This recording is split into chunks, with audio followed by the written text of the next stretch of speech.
जीवन एक unique characteristic है जो लिविंग बीइंग्स को नॉन लिविंग थिंग्स से अलग करती है।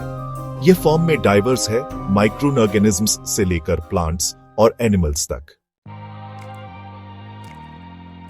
लाइफ की डाइवर्सिटी को सेल टाइप, बॉडी स्ट्रक्चर और मोड ऑफ न्यूट्रिशन जैसी कैरेक्टरिस्टिक्स के बेसिस पर डोमेन और किंगडम में कैटेगराइज किया गया है। लाइफ एक हायरार्किकल स्ट्रक्चर में ऑर्गेनाइज्ड है। इसमें cellular level, tissue level, organ level, organ system level और फाइनली ऑर्गेनिज्म लेवल है। हर लेवल कॉम्प्लेक्सिटी और फंक्शनैलिटी में एक स्टेप को रिप्रेजेंट करता है। इनमें रेस्पिरेशन, सर्कुलेशन, डाइजेशन, एक्सक्रीशन और रिप्रोडक्शन जैसे एसेंशियल फंक्शंस शामिल हैं। ये प्रोसेस लाइफ को बनाए रखने और सर्वाइवल इंश्योर करने के लिए जरूरी है। तो बायोलॉजी ह्यूमन वेलफेयर में एक क्रूशियल रोल प्ले करती है। यह disease control, food production, environmental conservation और बायोटेक्नोलॉजी में हेल्प करती है। Vaccines, antibiotics, genetically modified crops और बायोफर्टिलाइजर कुछ ऐसे एग्जाम्पल हैं कि कैसे बायोलॉजी ह्यूमन लाइफ को बेनिफिट करती है। एनवायरनमेंट में सभी बायोटिक और अबायोटिक फैक्टर्स शामिल हैं। एयर, वाटर, सॉइल, फॉरेस्ट और फॉसिल फ्यूल्स जैसे नेचुरल रिसोर्स हमारे चारों ओर हैं। सस्टेनेबिलिटी के लिए कंजर्वेशन जरूरी है। ऑर्गेनिजम्स में एक्टिविटीज को कंट्रोल और कोऑर्डिनेट करने के लिए सिस्टम्स होते हैं। एनिमल्स में यह नर्वस और एंडोक्राइन सिस्टम्स के थ्रू होता है। प्लांट्स में यह मैनली हार्मोनल कोऑर्डिनेशन होता है, जैसे ऑक्सिन के साथ। तो लाइफ रिप्रोडक्शन के थ्रू एक जनरेशन से दूसरी जनरेशन तक कंटिन्यू रहती है। यह कुछ अलग अलग तरीकों से हो सकता है, जैसे असेक्सुअल रिप्रोडक्शन जिसमें बाइनरी फिशन और बडिंग जैसी प्रोसेस शामिल है, या सेक्सुअल रिप्रोडक्शन के थ्रू जिसमें गैमेट्स का फ्यूजन शामिल होता है। अब हेरिडिटी बेसिकली पेरेंट्स से उनके ओन ऑफस्प्रिंग में ट्रेट्स का ट्रांसफर है। मेंडल के नियम ही हेरिडिटी के काम करने के तरीके को कंट्रोल करते हैं। कुछ कॉमन जेनेटिक डिजीज, बस कुछ नाम बताने के लिए, इनमें थैलेसीमिया, हीमोफिलिया, सिस्टिक फाइब्रोसिस और डाउन सिंड्रोम शामिल हैं। एवोल्यूशन सिंपल टर्म्स में जनरेशंस में स्पीशीज की कैरेक्टरिस्टिक्स में चेंज है और यह मेनली नेचुरल सिलेक्शन से ड्राइव होता है। अडेप्टेशन दूसरी ओर उन ट्रेड्स को रेफर करता है जो सर्वाइवल और रिप्रोडक्शन को इंप्रूव करने में हेल्प करते हैं। तो नेचुरल रिसोर्स लिमिटेड हैं और उन्हें हमारी प्रोटेक्शन की जरूरत है। कंजर्वेशन में अफॉरेस्टेशन, रिसाइकलिंग, सस्टेनेबल डेवलपमेंट और वाइल्ड लाइफ प्रोटेक्शन जैसी चीजें शामिल हैं। मैटर बेसिकली कुछ भी है जिसका मास होता है और जो स्पेस ऑक्यूपाई करता है। यह 3 स्टेट्स में एक्सिस्ट करता है, सॉलिड, लिक्विड और गैस। मैटर की प्रॉपर्टीज में शेप, वॉल्यूम और कॉम्प्रेसिबिलिटी शामिल है। एटम्स में इलेक्ट्रॉन्स, प्रोटॉन और न्यूट्रॉन होते हैं।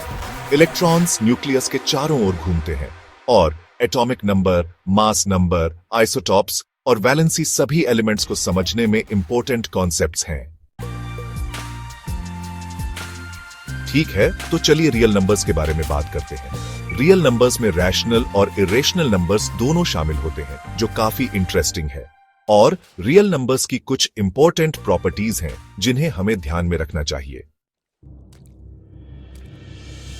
अब रियल नंबर्स की प्रॉपर्टीज देखते हैं। सबसे पहले क्लोजर है, फिर कम्यूटेटिविटी, एसोसिएटिविटी और फाइनली डिस्ट्रीब्यूटिविटी। इनमें से हर एक प्रॉपर्टी इस बात में एक की रोल प्ले करती है कि रियल नंबर्स कैसे काम करते हैं।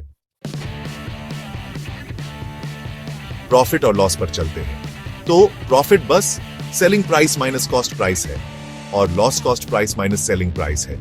प्रॉफिट या लॉस परसेंटेज कैलकुलेट करने के लिए आप बस प्रॉफिट या लॉस लेते हैं, उसे कॉस्ट प्राइस से डिवाइड करते हैं और फिर 100 से मल्टीप्लाई करते हैं। यह काफी सीधा है एक बार जब आप इसे समझ जाते हैं। ठीक है, तो चलिए सिंपल इंटरेस्ट के बारे में बात करते हैं। फॉर्मूला है SI equals P multiplied by R multiplied by T divided by 100। यहां पी प्रिंसिपल के लिए है, आर रेट है और टी टाइम है। अब कंपाउंड इंटरेस्ट पर चलते हैं। फॉर्मूला इस तरह है, CI equals P times open bracket 1 plus R divided by 100 raised to the power on off T close bracket minus P। Compound interest time के साथ बढ़ता है क्योंकि आप इंटरेस्ट पर भी इंटरेस्ट कमा रहे होते हैं। अगला है पार्टनरशिप बिजनेस। इसमें कई इंडिविजुअल एक साथ आते हैं, इन्वेस्टमेंट और प्रॉफिट दोनों शेयर करते हैं और यह सब उनके रेस्पेक्टिव कैपिटल कंट्रीब्यूशन और उनके इन्वेस्टमेंट की ड्यूरेशन पर बेस्ड होता है। ठीक है, चलिए आर्टिकल्स और प्रेपोजिशन के बारे में बात करते हैं। आर्टिकल्स में ए, एन और द जैसे वर्ड्स शामिल हैं। Preposition in, on, at, by, with और कुछ और जैसे वर्ड्स हैं। वे नाउन्स को लिंक करने और सेंटेंस स्ट्रक्चर प्रोवाइड करने के लिए यूज होते हैं, जिससे हमारा कम्युनिकेशन बहुत क्लियर होता है। अब फ्रेजल वर्ब्स पर चलते हैं। ये वर्ब्स और प्रेपोजिशन या एडवर्ब्स के कॉम्बिनेशन हैं, जैसे लुक आफ्टर, गिव अप और टेक ऑफ। वे हमारी लैंग्वेज में बहुत कलर और मीनिंग ऐड करते हैं। चलिए जल्दी से वर्ब्स, एडजेक्टिव्स, नाउन्स और प्रोनाउंस को रिव्यू करते हैं। एक वर्ब बस एक एक्शन वर्ड है। एक एडजेक्टिव एक नाउन को डिस्क्राइब करता है। एक नाउन एक पर्सन, प्लेस या थिंग का नाम है और एक प्रोनाउन ये एक नाउन को रिप्लेस करता है। काफी सीधा है ना? तो एक सेंटेंस में एक सब्जेक्ट और एक प्रेडिकेट होता है। यह असर्टिव, इंटेरोगेटिव, इंपेरेटिव या एक्सक्लेमेटरी हो सकता है। अब वॉइस चेंज के बारे में बात करते हैं। एक्टिव वॉइस में सब्जेक्ट एक्शन परफॉर्म करता है, for example she sings a song. Passive voice में सब्जेक्ट एक्शन रिसीव करता है, जैसे a song is sung by her. Narration change पर चलते हैं। डायरेक्ट नरेशन में हम कह सकते हैं he said I am happy और इनडायरेक्ट नरेशन में यह हो जाता है he said that he was happy. ठीक है, चलिए टेंसेज के बारे में बात करते हैं। 3 मेन हैं, प्रेजेंट, पास्ट और फ्यूचर। इनमें से हर एक सिंपल, कंटीन्यूअस, परफेक्ट या परफेक्ट कंटीन्यूअस हो सकता है।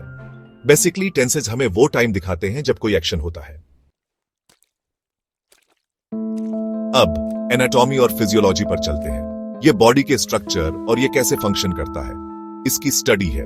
ये काफी इंपॉर्टेंट एरियाज को कवर करता है, जिसमें शामिल हैं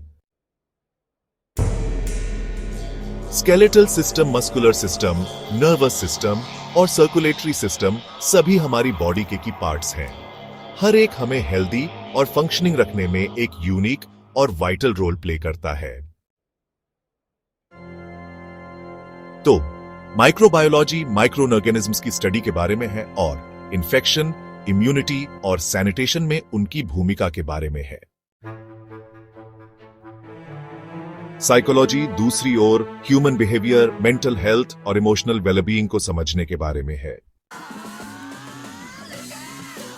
और फिर सोशियोलॉजी है, जो सोसाइटी, सोशल बिहेवियर और हेल्थ पर कम्युनिटीज के इंपैक्ट की स्टडी है। तो चलिए नर्सिंग के फंडामेंटल्स के बारे में बात करते हैं। ये सभी बेसिक प्रिंसिपल्स, प्रोसीजर्स और एथिक्स के बारे में है जो नर्सिंग केयर को गाइड करते हैं। यह नर्सेस जो कुछ भी करती हैं उसके लिए फाउंडेशन है। अब कम्युनिटी हेल्थ नर्सिंग पर चलते हैं। यह area health promotion, disease prevention और कम्युनिटीज के भीतर हेल्थ केयर कैसे डिलीवर किया जाता है, इस पर फोकस करता है। यह पब्लिक वेलबीइंग के लिए बहुत जरूरी है। और फिर हमारे पास मेडिकल सर्जिकल नर्सिंग है। यह फील्ड उन पेशेंट्स की क्लिनिकल केयर से डील करती है जिन्हें मेडिकल और सर्जिकल कंडीशंस होती है। यह नर्सिंग प्रैक्टिस का एक कोर पार्ट है। जरूर कम्युनिटी हेल्थ नर्सिंग यह वास्तव में विलेजेस और अर्बन एरियाज में फील्ड प्रैक्टिस को इन्वॉल्व करता है। इसमें हेल्थ सर्वे कंडक्ट करना और हेल्थ एजुकेशन प्रोवाइड करना शामिल है। चाइल्ड हेल्थ नर्सिंग इन्फेंट्स और चिल्ड्रेन की केयर पर फोकस करती है और इसमें इम्यूनाइजेशन और न्यूट्रिशन जैसी चीजें भी शामिल हैं। मिडवाइफरी और गायनेकोलॉजिकल नर्सिंग एंटीनेटल, इंट्रानेटल और पोस्टनेटल केयर के बारे में है। साथ ही डिलीवरी के दौरान असिस्टेंस प्रोवाइड करना। मेंटल हेल्थ नर्सिंग ये मेंटल डिसऑर्डर वाले पेशेंट्स की केयर है और इसमें काउंसलिंग और रिहैबिलिटेशन भी